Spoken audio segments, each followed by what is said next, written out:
전국적으로 코로나19가 재유행 조짐을 보이고 있지만 강원도는 오늘까지 사흘째 한 자릿수 확진자 수를 보이고 있습니다.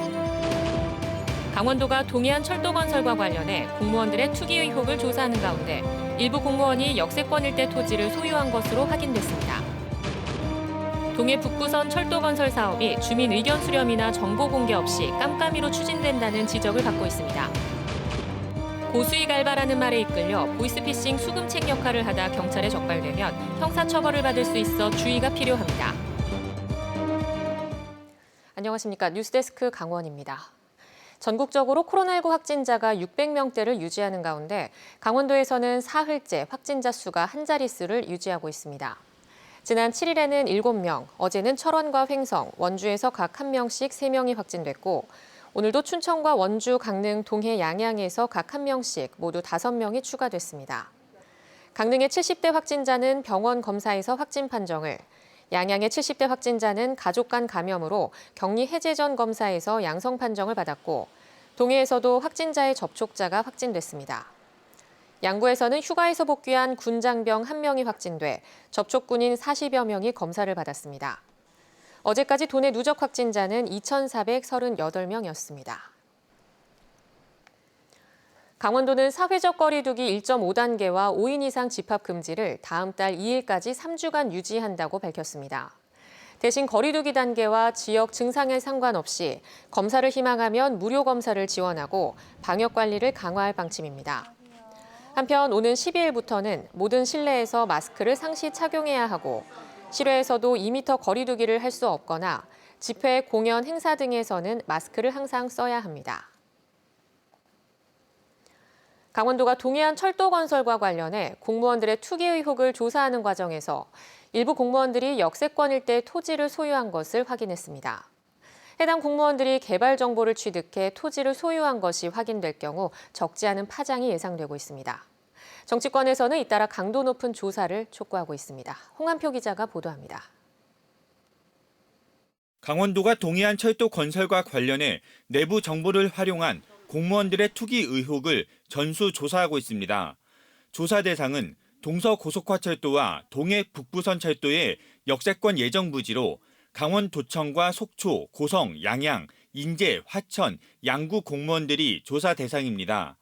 강원도는 역세권 부지 2만 7천여 필지, 2만여 명의 토지 소유주 명단을 확보해 일일이 대조하는 과정에서 일부 자치단체 공무원들이 해당 부지를 소유하고 있는 것으로 파악했습니다. 현장 조사와 대면 조사 등을 통해 증여 여부, 그리고 토지 매입 시기 등을 파악하고 있는데 내부 정보를 활용해 소유한 것이 확인될 경우 수사 의뢰 등 후속 조치에 나설 방침입니다. 역세권에 대해서 공무원들이 내부 정보를 이용해서 투기를 했다고 하면 저희가 이제 수사 의뢰를 통해서 좀 투기를 근절하는 그런 방향으로 나가야 되지 않을까 이렇게 생각을 합니다. 정치권에서는 공직사회의 투기를 발본색원해야 한다며 강도 높은 대책 마련을 촉구하고 나섰습니다. 여영국 정의당 대표를 비롯한 정의당 지도부는 춘천과 강릉을 찾아 투기 의혹은 이미 여러 차례 제기된 문제라며 직계 가족까지 포함된 전수조사를 시행해야 한다고 목소리를 높였습니다. 이미 의혹 제기가 좀 있었고요.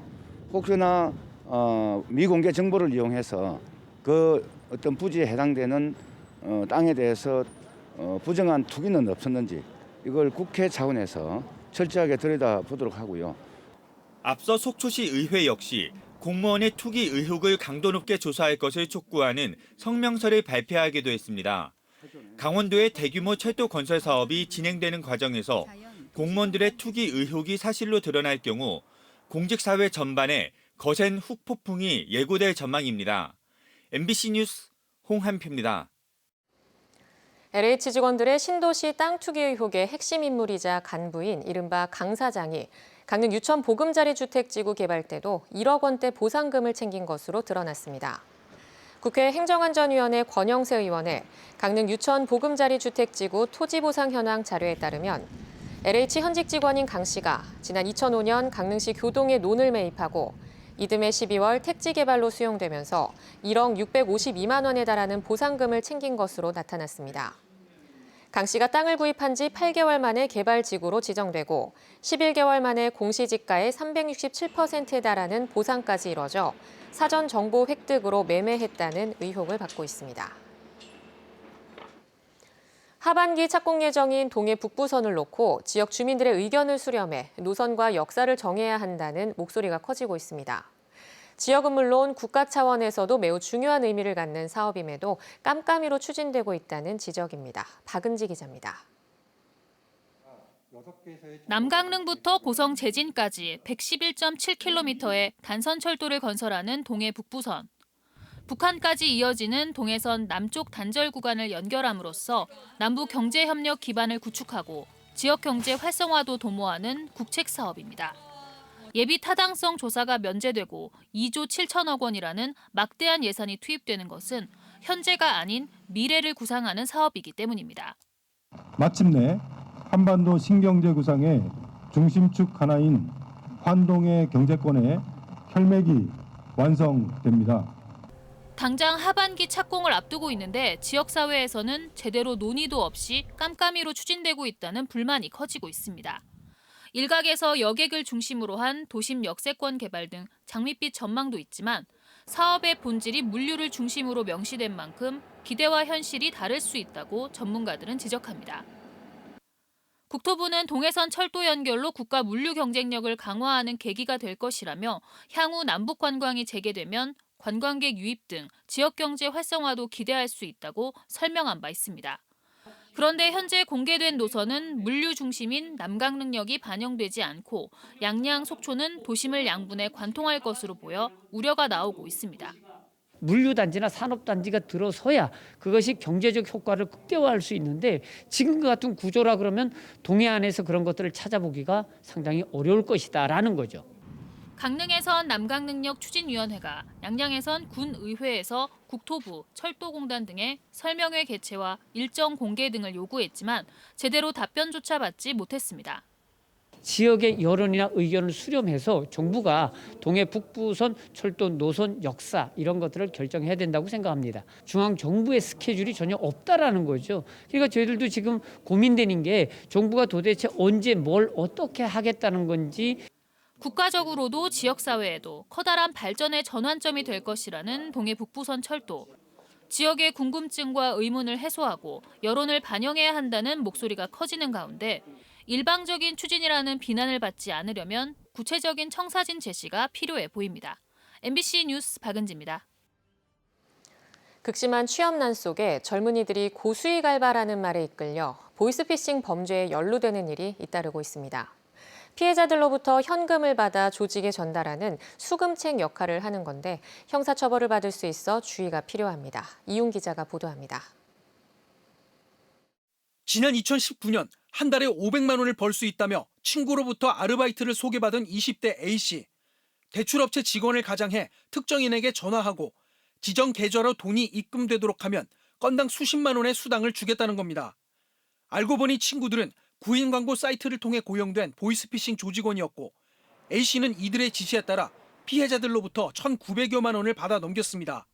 결국 A씨는 사기 등의 혐의로 재판에 넘겨져 최근 춘천지법 강릉지원에서 징역 2년 6월을 선고받았습니다. 또 다른 20대 B씨는 배송 업무 구인 광고를 보고 아르바이트를 구했습니다. 업체 측은 누군가에게서 돈을 받아 지정 계좌로 이체하기만 하면 건당 20만 원 이상의 수당을 주겠다고 했습니다. 지시에 따라 전화로 계좌 송금을 받거나 직접 만나서 현금을 받는 등의 수법으로 10여 명으로부터 1억여 원을 받아 넘겼습니다. 결국 B씨는 최근 사기와 업무 방해 등의 혐의로 검찰에 송치됐습니다. 이처럼 고수익 아르바이트라는 말에 현혹돼 보이스피싱 수금책 역할을 하다가 공범자가 되는 사례가 잇따르고 있습니다. 올해 들어서 이 같은 혐의로 강릉경찰서에 입건된 피의자만 10여 명이고 이 가운데 8명은 구속됐습니다. 피의자의 상당수는 20, 30대 젊은 층입니다. 경찰은 보이스피싱인 줄 모르고 가담했더라도 처벌을 받게 된다며 고수익 보장이라는 말에 속지 않도록 각별한 주의를 당부했습니다. 현금을 수거하는 고액의 아르바이트는 100% 보이스피싱입니다.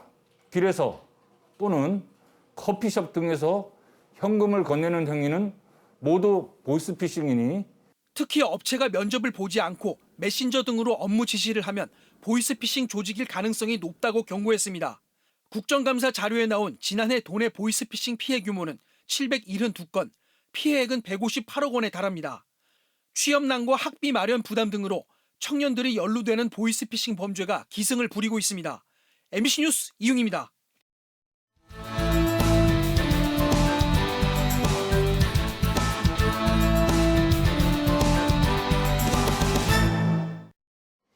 강릉시가 오늘 관광 거점 도시 문화도시 현판 제막식을 열었습니다.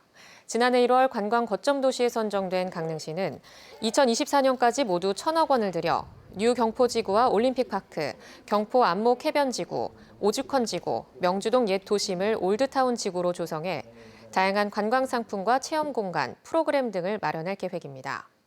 또 올해 1월 문화도시에 선정됨에 따라 2025년까지 200억 원을 들여 강릉시 고유의 문화가 자생력을 갖고 대표 문화 브랜드로 자리 잡을 수 있도록 할 계획입니다. 동부지방산림청이 국민참여 탄소중립 숲 조성 행사를 잇따라 엽니다.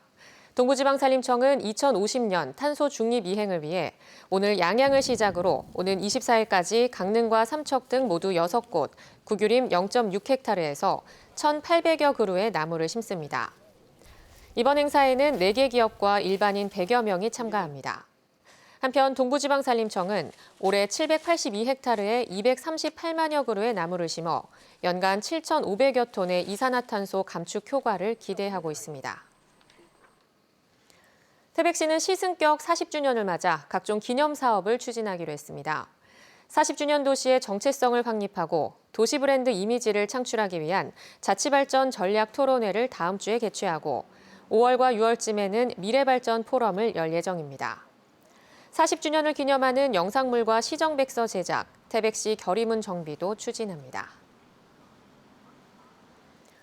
강원FC가 최근 3년 동안 한 번도 이겨보지 못한 대구FC를 강릉 홈으로 불러 서륙을 노립니다.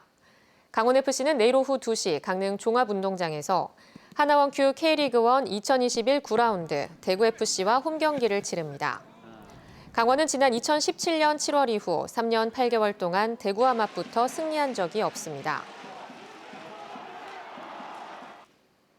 강원 뉴스 마칩니다.